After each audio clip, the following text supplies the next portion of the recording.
What if I told you that the most dangerous person in your life isn't your obvious enemy, your known competitor, or even your open critic? It's the friend who's always there for you. You know the type. Constantly helpful, suspiciously supportive, goes out of their way to do favors you never asked for. Society calls them your best friend. Robert Greene called them something else entirely. And by the end of this video, you'll understand why this person is slowly building a cage around you, using kindness as the bars, while people who maintain emotional distance actually respect your autonomy. Or maybe you're the person trapped by someone's strategic generosity. But first, let me show you exactly what I mean. You have two people in your life who both offer help. First, there's Lisa, who helps constantly without being asked, remembers every detail of your struggles, seems to know exactly what you need before you ask, always available no matter what time, classic perfect friend. Then there's Mark, who helps when genuinely needed but maintains boundaries, doesn't track your every problem, gives space and expects you to handle your own life, respects your independence, who actually cares about you more. Hold that thought, because what I'm about to tell you will flip everything you believe about friendship and kindness. Lisa's constant help is creating emotional debt you can never repay. Mark's boundaries are protecting your autonomy and his own. Lisa's seeming selflessness has an invisible price tag. Mark's apparent distance is actually respect. So why does everyone think Lisa is the good friend and Mark is distant? Here's the uncomfortable truth.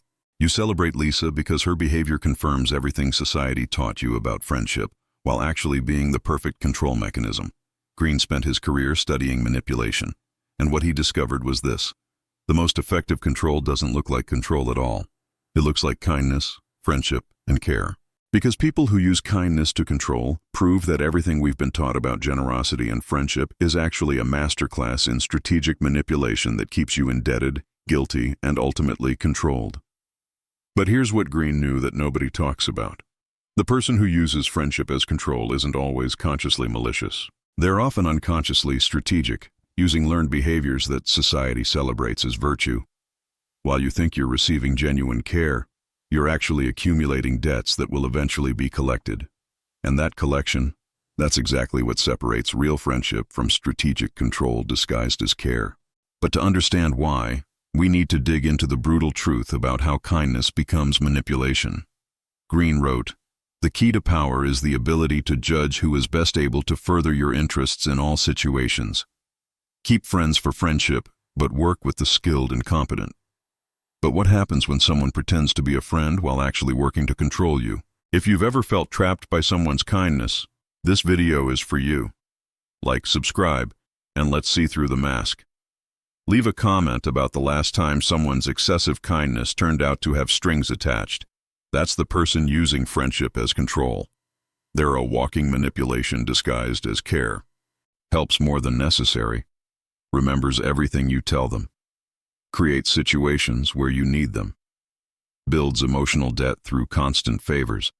Tracks your vulnerabilities carefully. Becomes indispensable through strategic kindness. Makes you feel guilty when you try to create distance. Reminds you of everything they've done. Uses their generosity as leverage when they need something.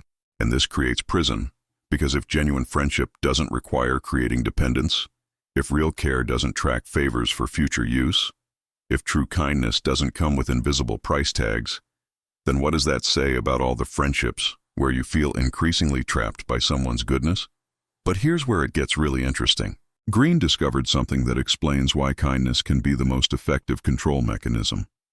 And it has everything to do with emotional debt and guilt.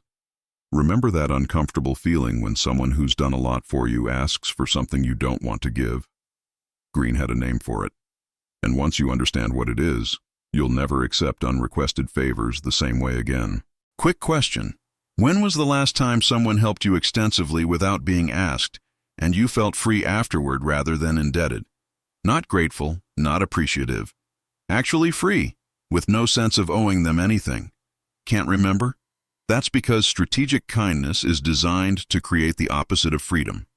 Greene discovered that excessive generosity isn't about giving. It's about creating obligation that can be leveraged later. He called this the gift that takes. You receive kindness that seems free but actually costs you your autonomy.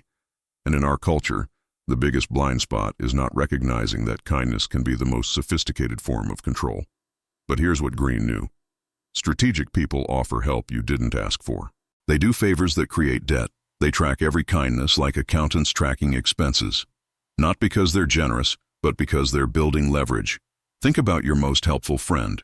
Do they respect your independence, or do they seem to need you to need them? The person using friendship as control doesn't want you to become self-sufficient. They want you dependent, grateful, and ultimately controllable through guilt.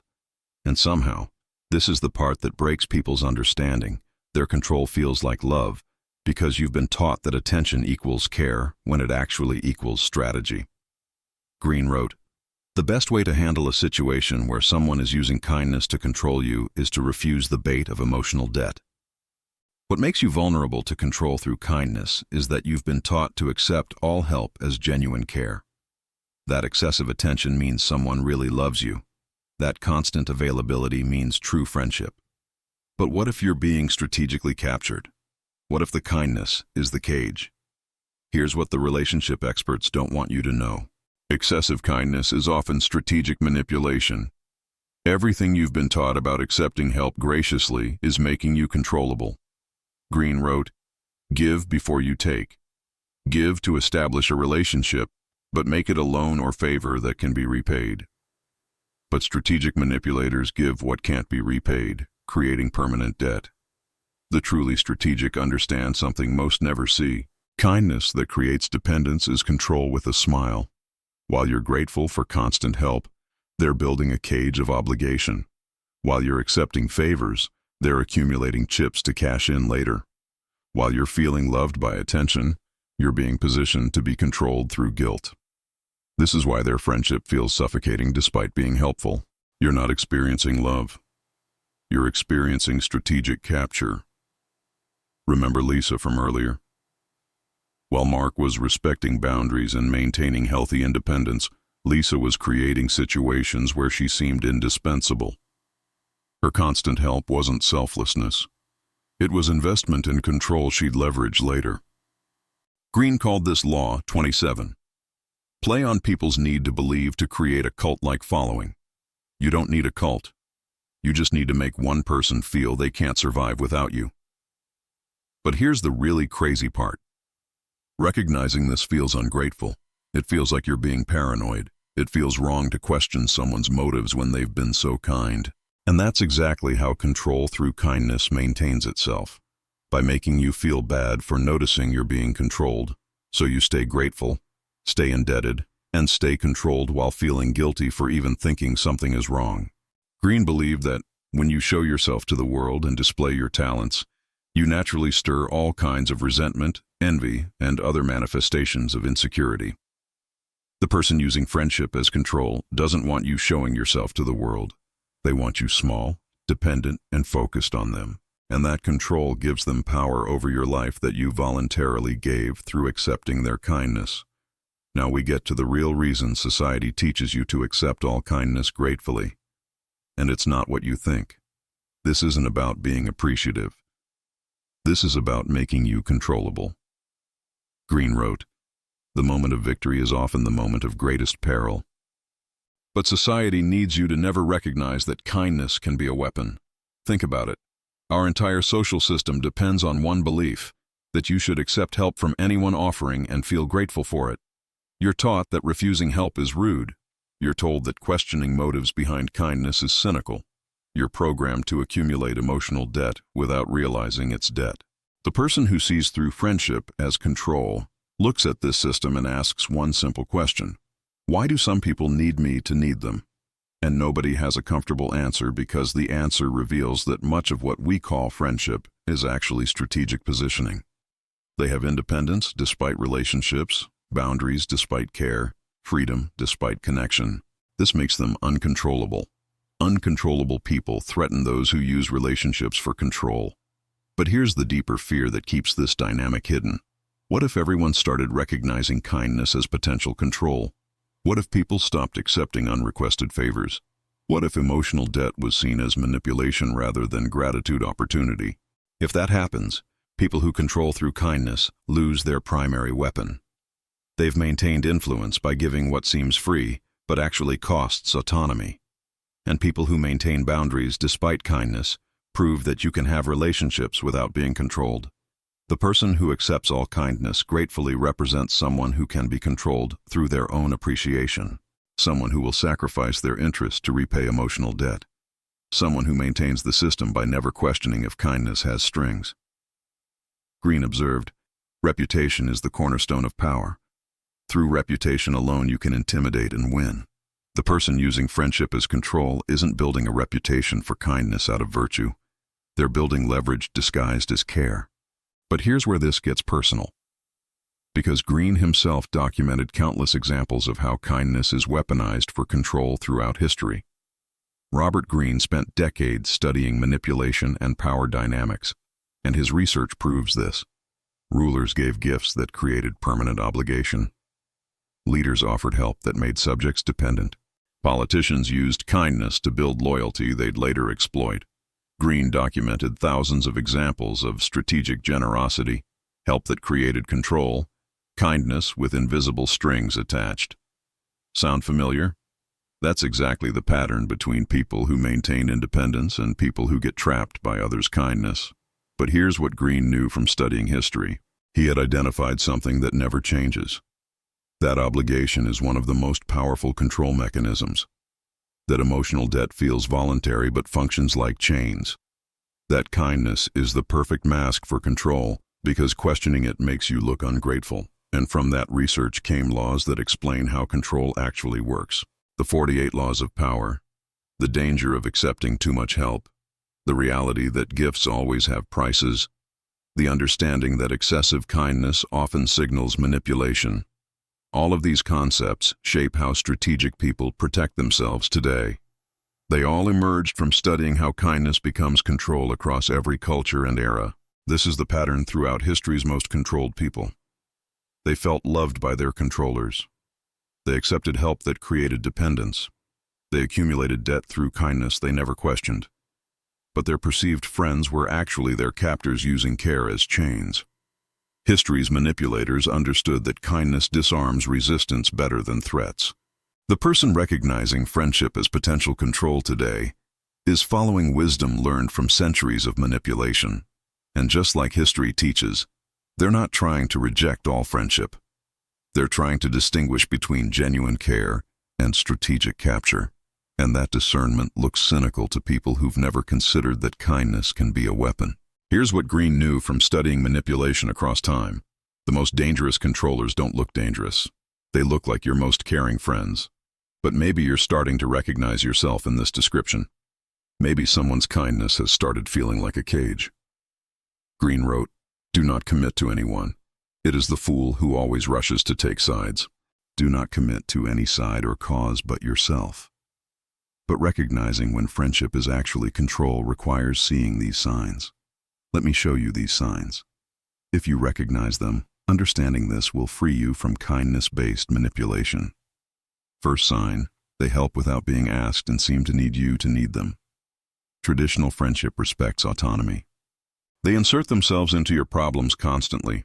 They seem disappointed when you handle things yourself. Their identity requires you to be struggling so they can rescue you. That's not care. That's manufacturing dependence. Second sign, they remember and bring up everything they've done for you. Genuine friends don't keep score. They have a mental ledger of every favor. When you set a boundary, they remind you of their generosity. When they want something, they reference their previous help. Sound familiar? That's not friendship. That's emotional accounting waiting to be collected. Third sign, they become upset when you maintain independence or make other friends. Real friends celebrate your autonomy. They seem threatened when you're self-sufficient. They make comments about other friends. They want to be your only source of support. Your independence feels like rejection to them. Fourth sign, you feel guilty more than grateful in the relationship. Healthy friendships feel freeing. This one feels obligating. Every interaction adds weight rather than joy. You feel you owe them more than you feel you like them. That's not love. That's control through manufactured guilt. Fifth sign, they violate boundaries while claiming it's because they care so much. You set a limit and they ignore it because they're worried. You ask for space, and they show up anyway because they care. Their love justifies overriding your stated needs. Sixth sign. Other people have warned you about this person, but you defended them. Friends and family have expressed concern about this relationship. You've explained how helpful and kind they are, but you're defending them more than enjoying them. External perspective sees what you can't from inside. Seventh sign. Trying to create distance is met with dramatic responses. You attempt boundaries, and they act deeply hurt. You pull back, and they escalate contact. You try to be less available, and they create crises that need you. Your autonomy triggers their control mechanisms. You've been taught these are signs of deep friendship and love. You've been told this person really cares about you, and you should be grateful. Green would tell you you're being controlled through kindness and guilt. When you recognize control disguised as friendship and start protecting your autonomy, you gain access to something real. Not the false warmth of someone who needs to control you, but genuine relationships built on mutual respect for independence, where kindness doesn't create debt and help doesn't manufacture dependence. This is why people with healthy boundaries have better relationships. When you're not accepting control disguised as care, you can have actual friendship. This is why they seem less grateful, but more genuinely connected. Because they're not managing debt, they're enjoying mutual respect. But accepting this truth, that someone's kindness might be about controlling you, that's the hardest part. Now comes the practical question. How do you protect yourself from control disguised as friendship? Green believed that the best way to deflect envy is to not display your wealth. The best way to deflect control is to not accept debt. But once you recognize kindness can be control, you need a framework for protecting your autonomy. First, refuse help you didn't ask for. When someone offers unsolicited help, "I've got it, but thank you," protects your independence. You don't have to accept every offer just because it's kind. Unnecessary help often creates unnecessary debt. Strategic people only accept help they genuinely need from people who respect boundaries. Second, reciprocate immediately to avoid accumulating debt. When someone helps you, return a favor quickly. This keeps the ledger balanced so they can't leverage obligation later. If you can't reciprocate, that's a sign you're accepting too much. Emotional debt accumulates like financial debt. Carefully manage what you borrow. Third, develop what Green called strategic distance. Maintain space in all relationships. Never let someone become so involved in your life that you can't function without them. The person who's involved in everything has access to everything. Protection requires some mystery, even with friends. But here's the most important part. You have to trust your discomfort over their kindness. Society has taught you to ignore the suffocating feeling of someone's excessive care. Your gut knows you're being controlled. When kindness feels heavy instead of light, that's information. Green understood that manipulation hides behind socially celebrated behaviors. Your suspicion about someone's motives isn't cynicism, it's self-protection. Your discomfort with someone's excessive help isn't ingratitude, it's recognizing strings attached. Your desire for distance despite their kindness isn't coldness. It's your autonomy fighting for survival. The most caring friend might actually be the most controlling. The most helpful person might be building the strongest cage. The most available friend might be the one most invested in your dependence. And recognizing that requires trusting your discomfort over society's celebration of their behavior. Think about it. Every person trapped in a controlling relationship was trapped by kindness first. Green documented this pattern across history. The controller first makes themselves indispensable through strategic care. But when that care revealed itself as control, the trapped person realized too late that kindness had built their cage. Their controller's supposed love turned out to be investment in influence. The same dynamic plays out today. The friend who seemed too good to be true often is. Because while you were grateful for their help, they were securing their control over your life through your own appreciation. Here's what nobody tells you about friendship as control. You can have real relationships, but they require boundaries that look cold. Let me say it again. Green wrote, "Never put too much trust in friends. Learn how to use enemies." You've been trusting excessively kind friends while your gut knew something was wrong. You've been accepting help that created debt while your autonomy struggled. And that trust gave someone something they should never have. The ability to make you feel guilty for having boundaries. The power to make demands backed by all they've done.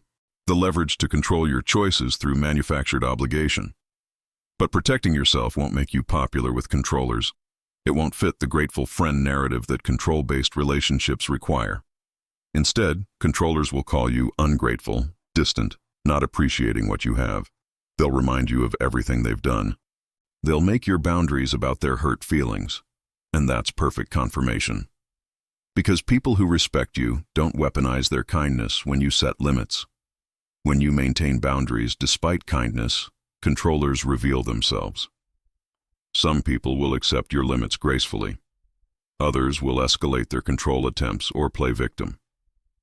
The ones who can't accept your autonomy were never really friends. They were investors in your dependence waiting for returns. Society celebrates excessive kindness because it creates controllable people. They prove that maybe the problem isn't cynical people who question motives. Maybe the problem is a culture that taught us kindness always equals care when it often equals strategic control. If you're someone who feels trapped by another person's kindness, if you've noticed the most helpful friend is also the most controlling, if you've been called ungrateful for wanting boundaries, Green would recognize you immediately. You're not ungrateful. You're not cynical. You're not cold. You're recognizing that kindness can be the mask control wears, and that healthy relationships require boundaries that protect autonomy, even from excessive care. The question isn't whether you should be more grateful. The question is whether you'll protect your independence from people who use kindness to take it. Because Green was right about manipulation. The best way to handle someone using kindness to control you is to refuse the bait of emotional debt. And sometimes the most important thing you can do is set boundaries with the kindest people in your life, even when that makes you look ungrateful. The person who sees through friendship masks isn't society's cynic. They're proof that the most dangerous control wears the face of care, and that's exactly why controllers fear them. If this video made you see a relationship differently, or if you recognize someone whose kindness has become a cage, let me know in the comments. What happened when you tried to set boundaries with your most helpful friend? And if you want more content about recognizing manipulation disguised as care, subscribe and hit that notification bell because we're just getting started with truths about control that society doesn't want you to see.